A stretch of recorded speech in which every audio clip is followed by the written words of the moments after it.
Assalamualaikum warahmatullahi wabarakatuh. Selamat pagi anak-anak, gimana kabarnya? Semoga kalian semua pada pagi hari ini dalam keadaan sehat walafiat, tidak kurang dari suatu apapun.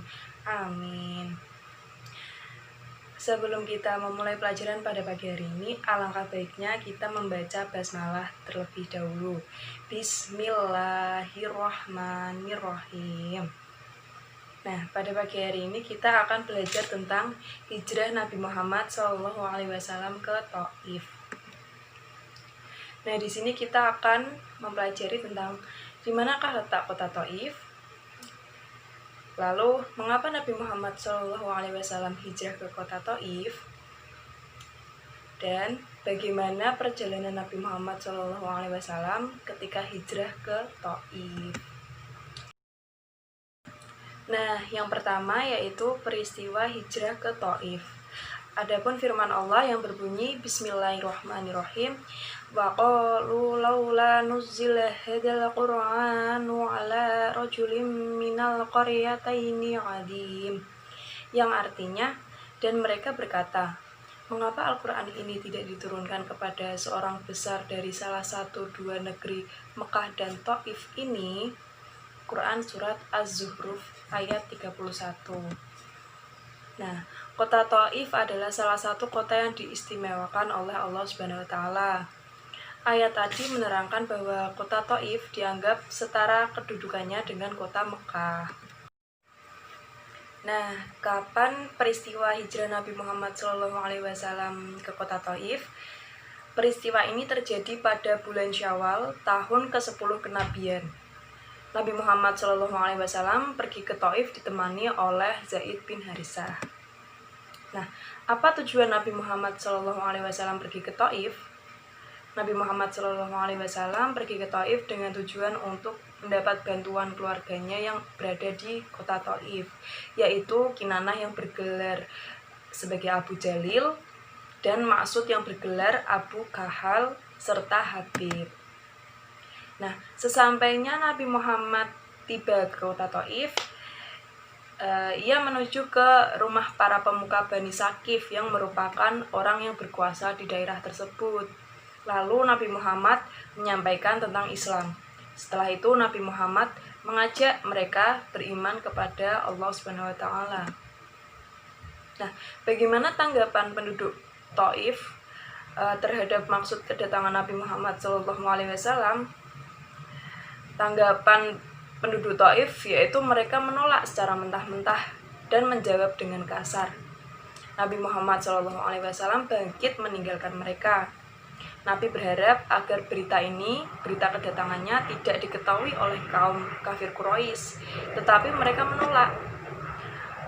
Mereka justru mengerahkan kaum penjahat serta para budak untuk menyerang dan melempari Nabi dengan batu. Nah, hal ini mengakibatkan cedera pada kedua kaki Nabi Muhammad SAW. Zaid bin Harisah pun berusaha keras melindungi beliau, tetapi ia sendiri terluka. Nah, mengapa penduduk Thaif ini menolak ajakan Nabi? Karena ternyata penduduk Thaif ini sudah dihasut oleh Abu Jahal agar tidak mempercayai Nabi Muhammad. Nah, kemudian Nabi Muhammad ini meninggalkan Thaif untuk menghindari kejaran penduduk dengan kondisi yang berlumuran darah. Dengan demikian, hijrah ke Thaif yang bertujuan untuk mendapat bala bantuan saudaranya ini dinyatakan tidak berhasil. Nah, ada pula sebab-sebab Nabi Muhammad SAW hijrah ke Thaif, yaitu yang pertama, tekanan kaum Quraisy kepada Nabi Muhammad SAW. Kaum kafir Quraisy ini semakin sering mengganggu dan menyakiti Nabi Muhammad setelah Khadijah dan Abu Thalib wafat. Mereka menganggap tidak ada lagi orang yang disegani yang melindungi Nabi Muhammad. Nah, yang kedua yaitu berharap mendapatkan dukungan dan bantuan saudara-saudaranya, namun nyatanya tidak. Justru beliau malah dihina, diusir, dan dilempari batu hingga terluka oleh penduduk Thaif. Ada pula kesabaran Nabi Muhammad SAW dalam peristiwa hijrah ke Thaif. Apa saja kesabaran Nabi Muhammad? Yang pertama yaitu beliau mendapatkan ujian harus berpisah dengan orang yang begitu berarti baginya, yaitu Abu Thalib dan Khadijah. Walau dalam keadaan sedih yang mendalam, beliau tetap melanjutkan dakwahnya. Nah, saat beliau hijrah ke Thaif, beliau memperoleh perlakuan kasar, hinaan, hingga terluka. Dalam kondisi seperti itu, datanglah Malaikat Jibril. Malaikat Jibril meminta izin kepada Nabi Muhammad agar diizinkan untuk menghukum penduduk Thaif yang telah berlaku kejam kepada beliau. Namun beliau menolak. Beliau justru berdoa, Bismillahirrahmanirrahim, Allahumma hdi qaumi fa innahum la ya'lamun, yang artinya, ya Allah, berilah hidayah kepada kaumku ini karena sesungguhnya mereka tidak tahu. Bahkan Nabi Muhammad tidak lupa mendoakan mereka agar keturunan masyarakat Thaif kelak menyembah Allah. Masya Allah, begitu sabarnya Nabi Muhammad. Baik anak-anak, sekian pembelajaran pada pagi hari ini.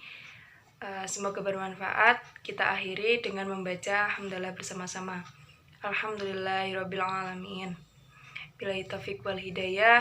Assalamualaikum warahmatullahi wabarakatuh.